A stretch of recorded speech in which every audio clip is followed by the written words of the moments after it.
importante es el que tiene que ver con el financiamiento de los partidos políticos. Un asunto que ha llevado, como ustedes saben perfectamente, a varios líderes políticos a procesos penales que todavía siguen en curso. Distingamos varias cosas, porque acá hay una enorme confusión y creo que hay que ir poco a poco. En el año 2004, luego de un largo debate, se aprueba una ley de partidos políticos por primera vez en el Perú. Esa ley ha tenido varias modificaciones, ahora se llama Ley de Partidos y Movimientos Políticos, pero esta ley tiene un capítulo especial sobre el tema de financiamiento y establece dos clases de financiamiento, el privado y el público. El financiamiento privado ha sufrido también varias modificaciones para limitarlo. Lo que persigue la norma, la ley y su reglamento, es la transparencia de las finanzas de los partidos políticos. Hoy día Fernando Tuesta dice en una columna que publica en El Comercio algo que siempre comentamos y es cierto. La democracia tiene un costo. Las elecciones tienen un costo, las campañas tienen un costo.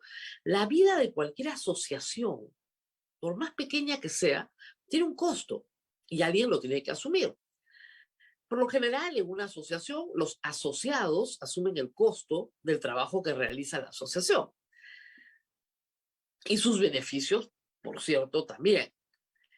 Pero los partidos políticos son asociaciones de una naturaleza muy especial. Son imprescindibles, nos gusten o no nos gusten, para que exista la democracia.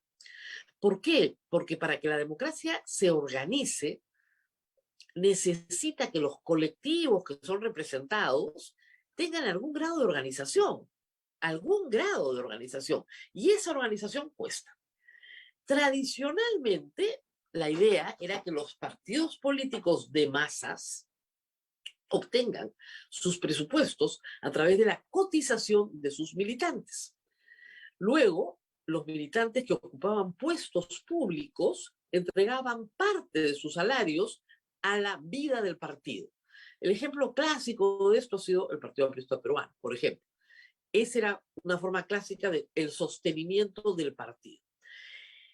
En la ley que les comentaba, la ley de partidos políticos, lo que se dice es lo siguiente. Bueno, va a haber un financiamiento público y este financiamiento público va a ser entregado en dos momentos y de dos maneras.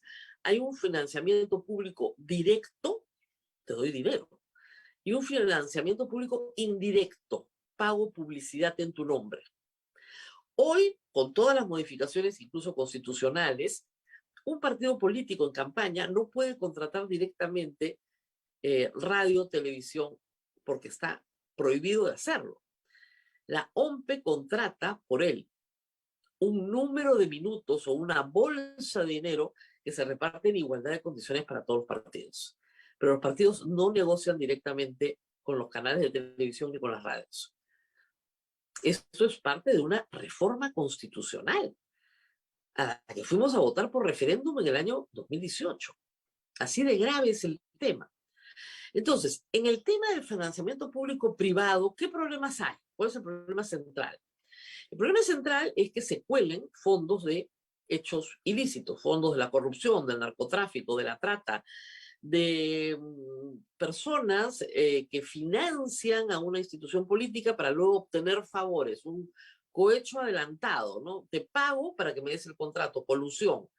Entonces, todos estos delitos se pueden configurar en los pagos que se hacen a un partido político adelantando una situación para luego obtener un beneficio cuando el partido esté en el poder. ¿Ok?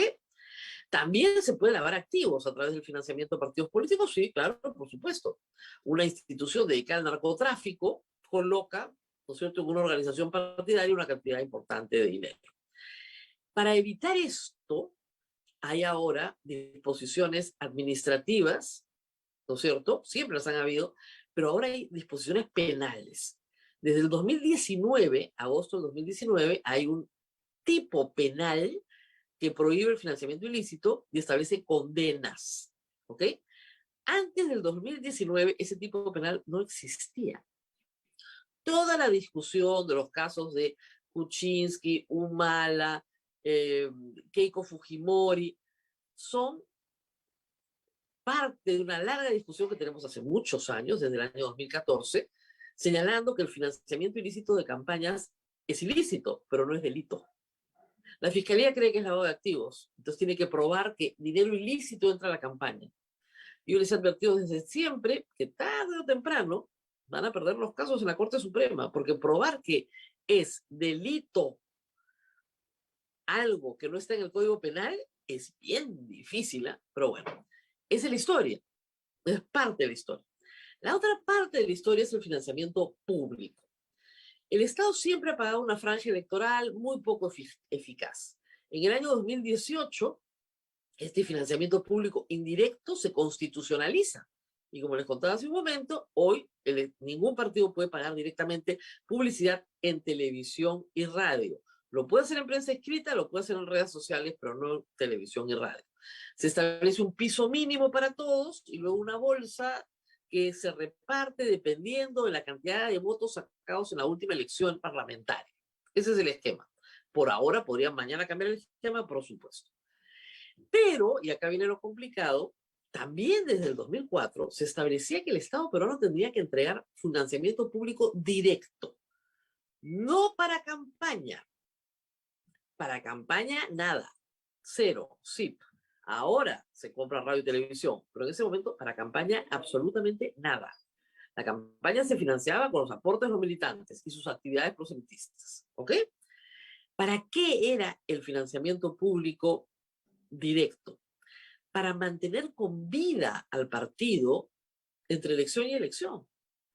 Y esa vida tenía que darse de dos maneras. Primero, pagando los gastos corrientes, infraestructura local, es decir, teléfono, luz, agua, el local, para que los partidos estuvieran locales. ¿Y por qué era tan importante que los partidos estuvieran locales?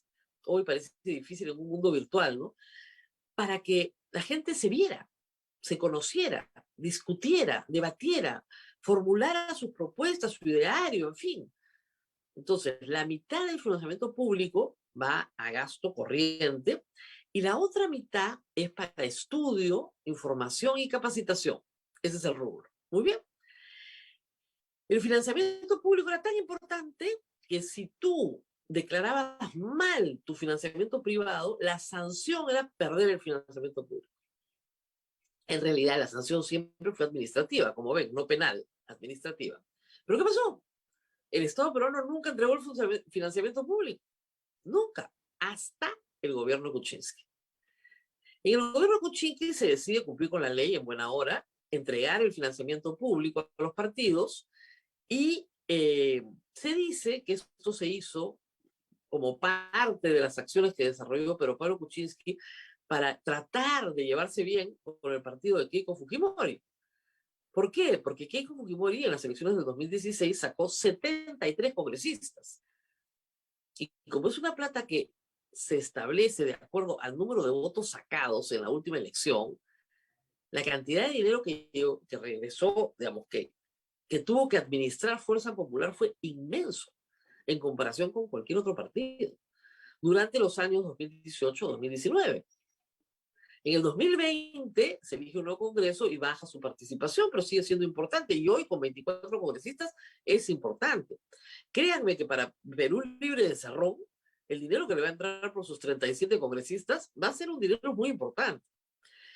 Entonces, ¿qué han hecho periodistas como Christopher Acosta y Daniel Llovera? Bueno, sentarse a investigar, porque estas cuentas tienen que ser muy transparentes. Ahora, los parámetros, se los repito, es 50% infraestructura, 50% capacitación, estudios e información. No hay nada reglamentado sobre qué cosa quieren decir esos conceptos. Y lo segundo, si bien son fondos públicos, así no se gasten, quedan ya en la administración permanente de los partidos una vez que se transfiere. No hay que devolver el 31 de diciembre, el 1 de enero a Tesoro Público si no lo has gastado. Entonces, el caso de Keiko Fujimori es interesante porque desarrolla varias líneas. La primera es comprar un local, pero para eso necesitas ahorrar, ¿no es cierto? Entonces, los primeros años casi no se gasta para comprar un local. Y ustedes dirán, pero oiga, no está mal que un partido político compre un local, ¿no? Es una inversión, ¿no? Pero no era el objetivo de la ley. El objetivo de la ley era que alquilen, que paguen la luz, el agua, en fin, se compraron el local. Nadie les puede decir nada, es perfectamente legal. La segunda parte era para capacitación. Entonces, Keiko Fujimori y sus aliados decían sacar una creación llamada la Escuela Naranja. Nadie les puede decir que eso no es capacitación. Entonces pagan 2 millones de soles por la plataforma, los videos, en fin, todo lo que se ha hecho, que tiene un tinte publicitario, ¿no? Ayer Epicentro sacaba los videos de la defensa de Alberto Fujimori, al que se presenta como un hombre enfermo, destruido físicamente, o la defensa de Keiko Fujimori, en una versión muy lacrimógena, ¿no? Entonces, claro, son piezas publicitarias, pero ellos pueden decir perfectamente que son piezas para capacitar a su militancia sobre su versión de la historia. Ahí no hay nada que decir. Luego está el pago de maestrías, ¿eh? Me parece 7 excongresistas con maestrías pagadas por Fuerza Popular. A mí me puede parecer inútil que les paguen maestrías, pero en realidad es para capacitación. Y les puedes pagar la maestría a tus líderes. ¿No queremos que los líderes políticos tengan maestrías? Por supuesto que queremos que los líderes políticos tengan doctorados, ojalá. Entonces, es muy difícil decir que no se les puede pagar. ¿Por qué a ellos y no a otros? Ah, bueno, ahí viene la transparencia interna, ¿no es cierto? El debate interno de a quiénes y por qué.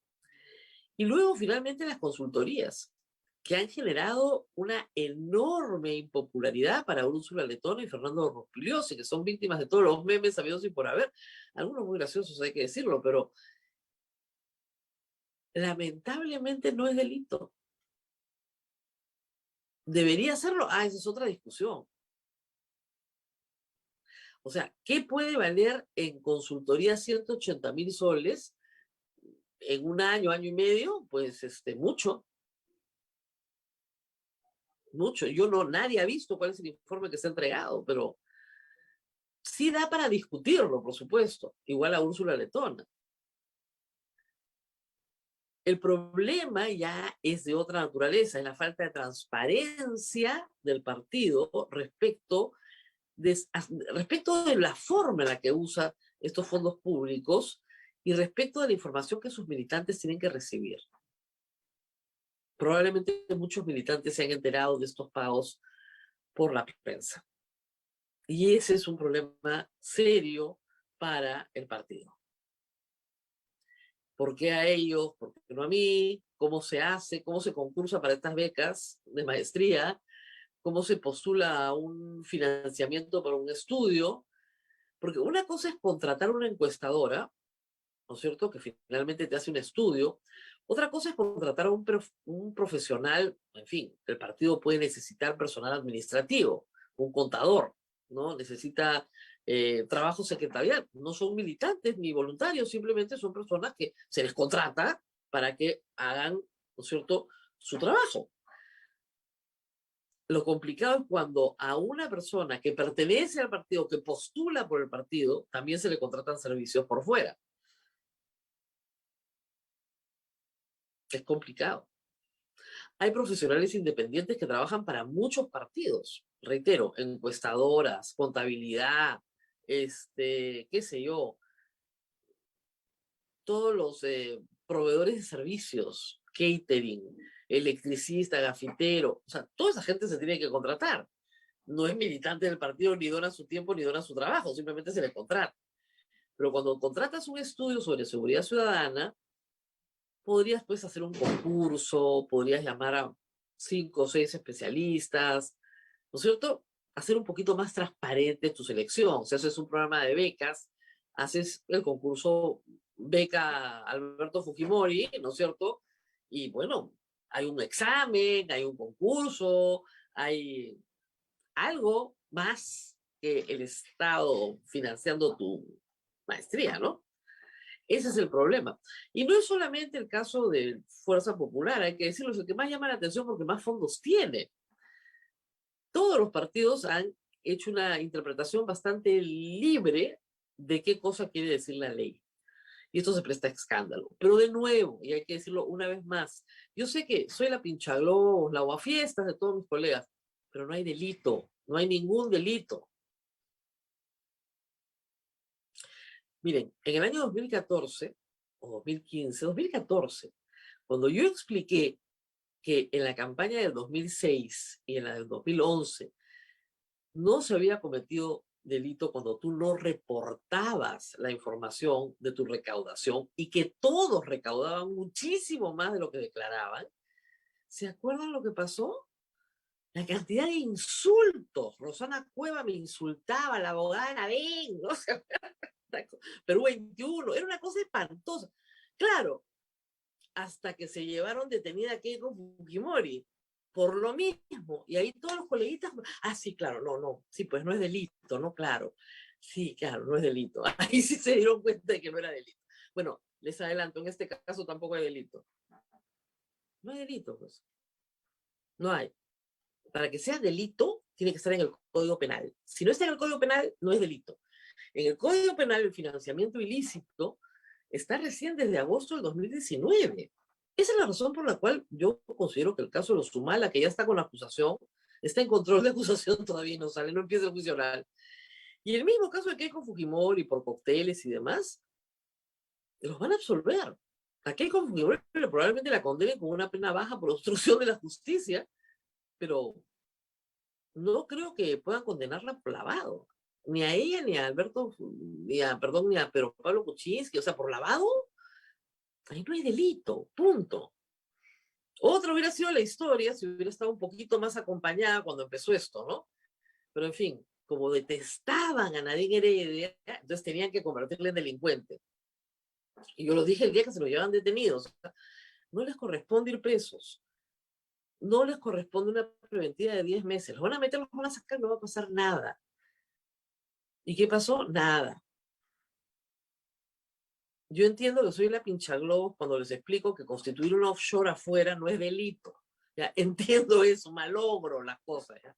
Pero les tengo que explicar lo que dice el Código Penal, porque es preferible que alguien lo diga a que la opinión pública crea que una conducta es delictiva cuando no lo es. Si Keiko Fujimori quiere estudiar un doctorado y su partido se lo quiere pagar como parte de sus actividades de capacitación de cuadros, no es delito. Ni la maestría de la Beteta es delito. Ahora, usted podría decir, es un crimen que se le pague una maestría a la señora Beteta. Ya, eso es un decir, pero en realidad no es un crimen. Podemos pensarlo, pero no es un crimen. ¿O qué inutilidad? Sí, puede ser completamente inútil. Pero no hay ahí un delito. Y yo entiendo que reírse Fernando Rospigliosi puede ser un deporte nacional, él se ríe de sí mismo también, pero no hay delito, pues. Ese es el tema. No hay ninguna actividad delictiva. Que debió haber sido más transparente, por supuesto, sobre todo cuando expresaba una opinión que parecía independiente. Ok. Siempre hay que decir quién es tu cliente, cuando eres abogado también. Pero no hay forma de perseguir a Keiko Fujimori por estos gastos. Los gastos son entregados por el Estado, como repito, 50% para infraestructura, 50% para capacitación, información y estudios. ¿Qué quiere decir eso? Lo que el partido quiera, con absoluta libertad. Y yo entiendo además, y se me hace complicado reglamentarlo. Es bien complicado reglamentarlo. Porque suponte tú que quieres contratar a tiempo completo, a 10 personalidades para que redacten una nueva constitución, como propuesta de partido, y les vas a dar 6 meses para hacerlo. Eso es un trabajo inmenso, inmenso, y les vas a dar un aparato administrativo, etc. Eso es un estudio. Y los partidos normalmente tienen comisiones de estudio. Pero quieres hacerlo más rápido, quieres hacerlo de una manera más potente, tienes el financiamiento, entonces financias el estudio completo. ¿Se le puede prohibir a un partido hacer eso? No. Para eso les estás dando el dinero, además, para que generen ideas.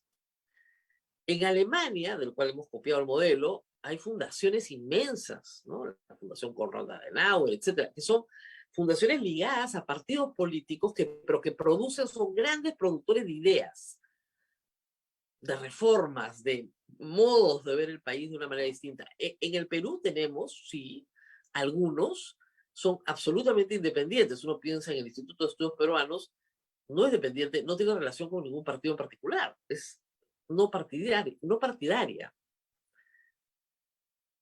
O puedes pensar en Grade, o puedes pensar en, qué sé yo, están volcados, sí, al estudio de políticas públicas, ¿no? El Instituto Peruano de Economía, el IPE, sí, pero no tienen un vínculo partidario. Probablemente lo que necesiten los partidos es crear institutos propios, asociaciones sin fines de lucro dedicadas a estudio y a capacitación, sí, probablemente en un tiempo, ojalá que se desarrollen y que tengan la capacidad de generar además otros espacios de discusión, tal vez no solo partidarios, sino abiertos hacia otros grupos políticos. Entonces, sí, yo pertenezco a Transparencia. Transparencia también no solamente hace vigilancia, también hace observación y propuesta para mejorar las reglas democráticas. Y su financiamiento viene del sector privado y de fondos internacionales que cada día son más escasos para un país que ha crecido como el Perú.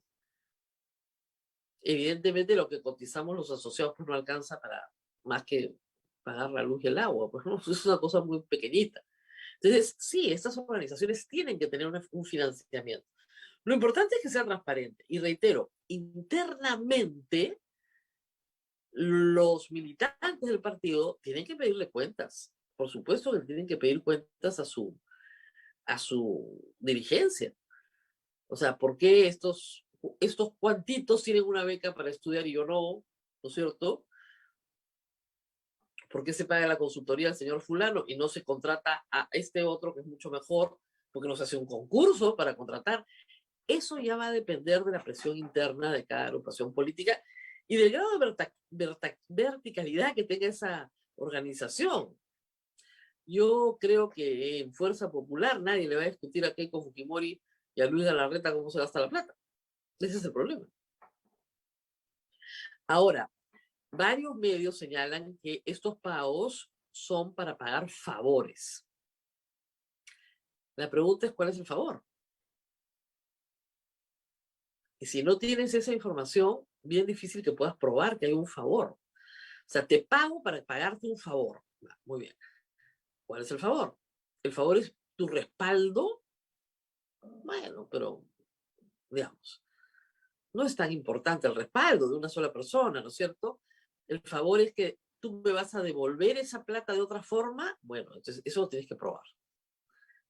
Eso lo tienes que probar. Y de eso no hay ninguna huella, o indicio, o puede haber una duda, pero no está en ninguna parte. Hablar del sucio dinero siempre es muy complicado en una democracia. Reitero, les digo, en 2014, 2015, 2014, cuando aparecieron las famosas agendas de Nadine Heredia, yo leí todo lo que tenían las agendas página por página, y lo único que había en una de ellas, en la más grande, era una cuenta al ojo, o sea, fulanito, menganito, eso no es delito. Ahí están las pruebas de qué? De que está juntando plata para su campaña. Eso no es una prueba, de nada. Nadie habla ahora de las agendas de Nadine Heredia, por supuesto. Ahora es financiamiento ilícito porque recibieron plata de Odebrecht. Que Odebrecht en el año 2014 o 2011 no realizaba actividades ilícitas en el Perú. Públicas, ¿no? Entonces, como reitero, estos temas de plata son muy sexys en primera plana, pero a la hora de la hora, cuando uno escarba un poquito, se da cuenta que no hay delito. Sirve para que un fiscal sea famoso, sí, claro, sí, pero eso sí, pero por eso es que no hay condenas hasta ahora. O sea, ¿ustedes creen que alguien que es investigado 7 años, ¿no es cierto?, no debería estar en prisión sin haber huido la justicia? No es el caso de Toledo. El caso de Toledo es un caso de lavado de activos clarísimo, pero el señor lo dejaron salir en enero del 2017 por la puerta del aeropuerto. Y recién van a poder traerlo, 4 años después, o 5 años después ya van a ser seguramente. Entonces estamos en otro escenario. Estoy hablando del escenario de los que se quedaron acá, de los que no se fueron a ninguna parte. ¿Por qué no los han condenado? Si el caso es tan claro, tan evidente. La historia está muy bien contada, o sea, yo no tengo duda que todo lo que han contado los fiscales ha sido lo que pasó, claro, por supuesto. Pero ¿es delito? Eso es lo que hay que preguntarnos. Hace unos días, Abel, antes de irnos con el doctor Luciano López, yo contaba que salió una noticia, esas noticias tristes, policiales, donde una hija le roba a su papá en su casa sus ahorros que tenía en efectivo. Pobre señor guardaba todo bajo el colchón, la hija sabía dónde estaba, y con el enamorado vivían ahí, sacaron la plata.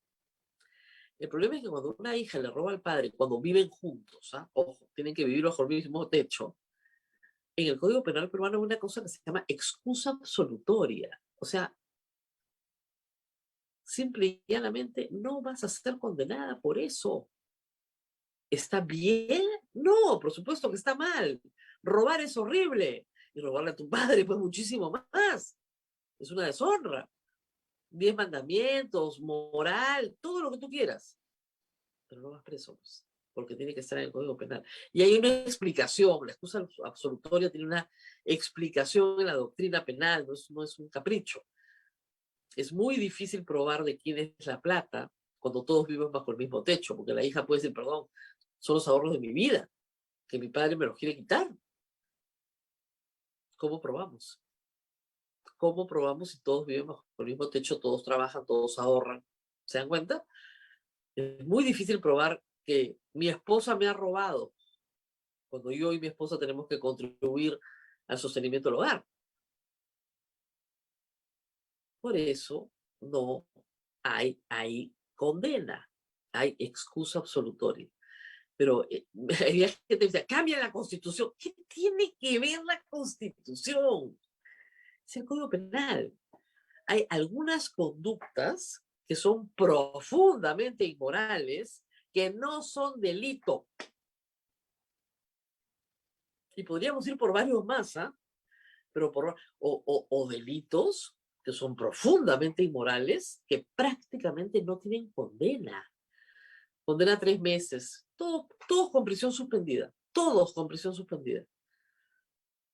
¿Por qué? Porque hay una aceptación social de esa conducta. Hay varios tipos penales. Podríamos ir sobre ellos. ¿Ok? Entonces, no todo es delito. A mí me sorprende el grado de creencia que hay en el Perú de que todo es delito. Yo una vez, hace años, preguntaba en clase a mi clase, a ver, ¿pasarse la luz roja es delito? Levanten la mano los que creen que sí. La mitad de la clase creía que sí, que pasarse la luz roja era delito. ¿Así? ¿Cuántas cárceles hay, por favor, habilitadas para todos los que sepan? Está mal, por supuesto, está mal. ¿Pagas una multa? Por supuesto que pagas una multa. Es una sanción administrativa a una conducta que tiene que ser corregida por el bien de todos. Pero no vas preso. No pierdes tu libertad por pasarte la luz roja. Lo mismo pasa con los fondos de campaña. Pueden haber sanciones administrativas. Una de las sanciones, como les contaba, es perder el financiamiento público. Es una sanción bien grave ahora. Antes no lo era porque no tenías nada que perder si nada te daban. Entonces la OMPE multaba, la famosa multa a Alianza para el Progreso por la campaña del 2011. Los multan. Perfecto. Y nunca pagan la multa. ¿Por qué? Porque la sanción era perder el financiamiento público. ¿Y qué financiamiento público recibían? Ninguno. Ahora lo van a pensar mejor, mucho mejor. Pero en fin, vamos a la paz. Ya tenemos